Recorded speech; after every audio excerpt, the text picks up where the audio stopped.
Good morning, guys. It's been a while, huh? Turn off that dishwasher behind you. I am dehydrating all the rest of my peppers today. So, got this big old basket. It's filled with kind of sweet peppers like bell peppers and lots of jalapenos and banana peppers. So I've decided that I'm just going to dehydrate the rest. We already have so many processed and preserved, either freezing or canning various ways. So the rest of these are just going to be dehydrated. The hot peppers we will turn into our red pepper flakes, even though most of them will be green. And the bell peppers we'll probably just carry up to the cabin and leave there for some shelf stable cooking ingredients. So that's what we're doing today. I have my KitchenAid food processor attachment with the little dicer blade, and we have the Excalibur 8 or 9 tray dehydrator. So I'm going to get these chopped up. I'll show you the dehydrating process, which is pretty basic, but then I'll bring you guys back and show you the end result of this almost full bushel basket. How much does that give us? Is this a bushel or a half bushel?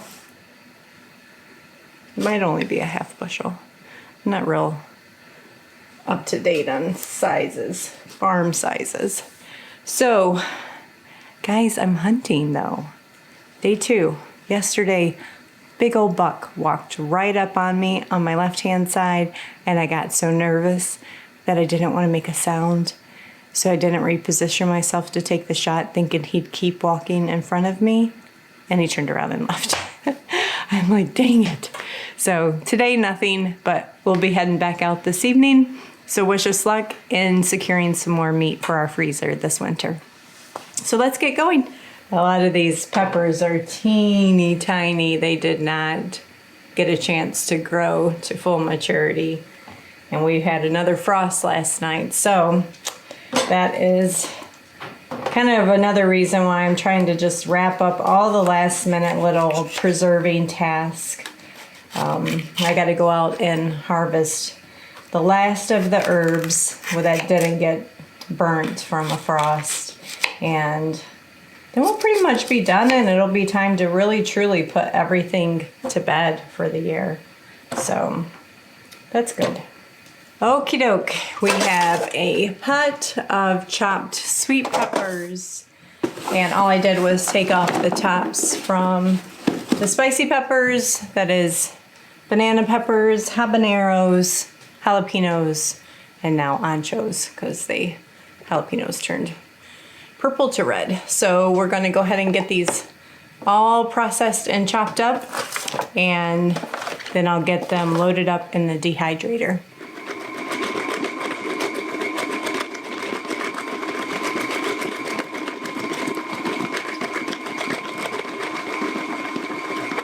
Alrighty. So that's what I ended up with for chopped sweet peppers. We'll get these now spread out on the dehydrator trays.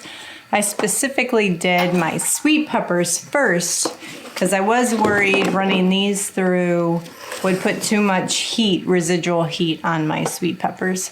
And I don't want to accidentally get somebody when we're cooking. So let's head over to the dehydrator now and get these spread out.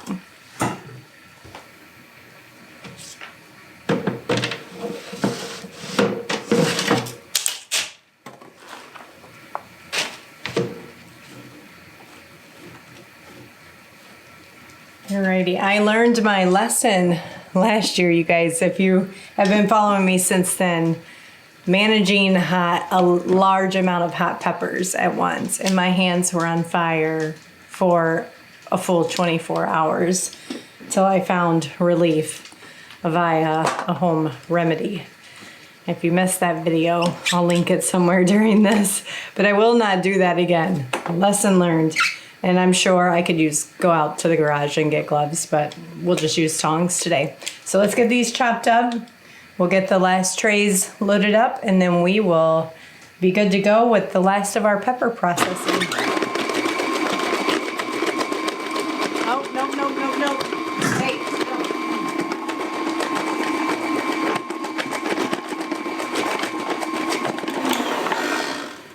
Alrighty, we ended up with that many. Woo! Tell you what, clean your nostrils out. My goodness. Gonna be some good spices. So this won't be the final size. Ooh, I'm so dark. Guys, I look terrible today too, sorry. This will not be the final size of the chili pepper flakes. So we will dehydrate these and then give them a pulse in our food processor to get them to that nice little pepper flake size for seasonings. So I'm just using a ladle to spread them out onto the dehydrator sheets. Again, just so I don't touch them any more than I need to. Because they will. It is not a wives' tale at all. They burn right through your hands, and your hands will literally be on fire. So we don't want that. I'm just trying my best to get it as single layer-ish as I can. So that's going to be some beautiful seasoning.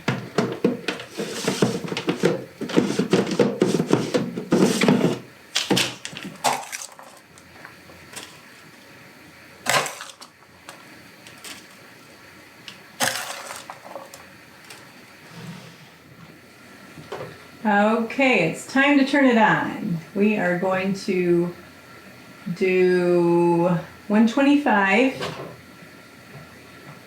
and we will set it for just the rest of the day, and I'll check it before I go to bed.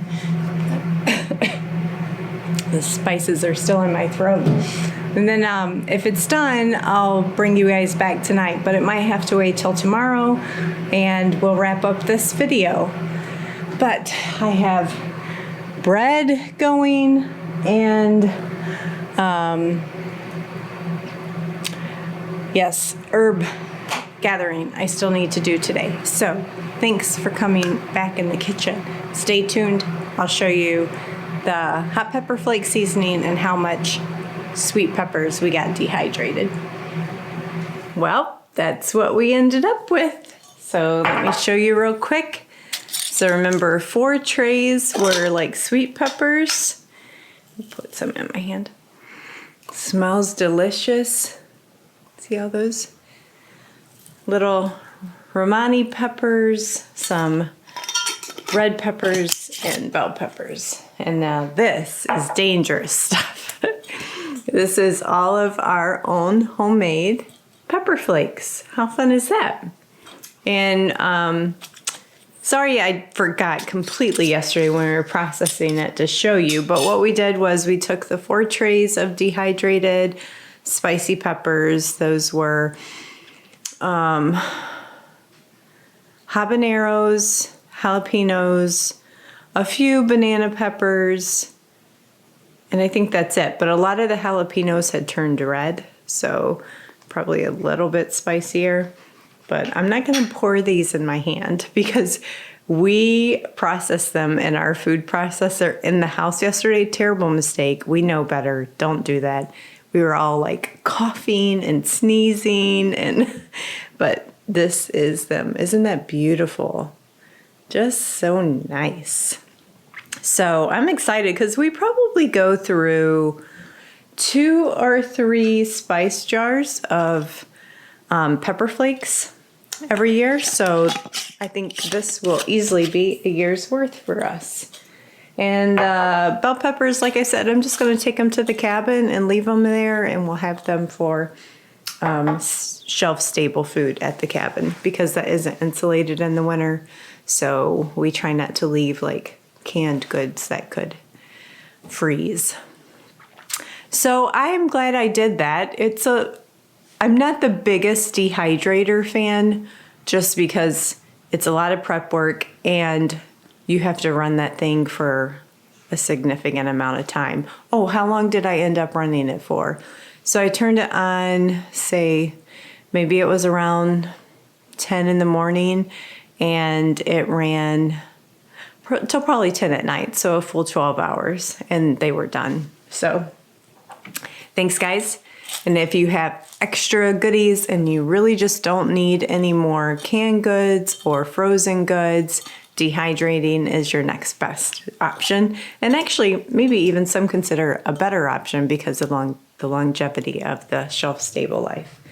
So I will talk to you guys soon. I did get all those herbs canned, or not canned, but harvested. Let me show you. Whoops, sorry. They are all in my little boxes right over there on the back wall.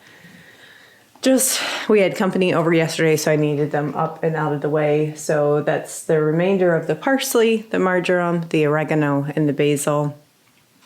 So once that gets dried, I'll get that processed. My green stalk garden planters are cleaned out. There's no more, maybe one flower set and maybe one little cube that has beets in it, and that's it. It's chilly, getting cold here fast. So I think I've said this a couple times, but I have to mean it this time, that next time you guys see me, it's probably a garden clean out day. So we got to get that done.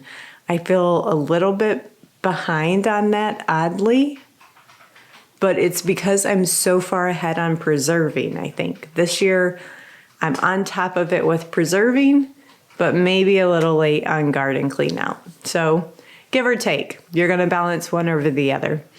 Talk to you guys later.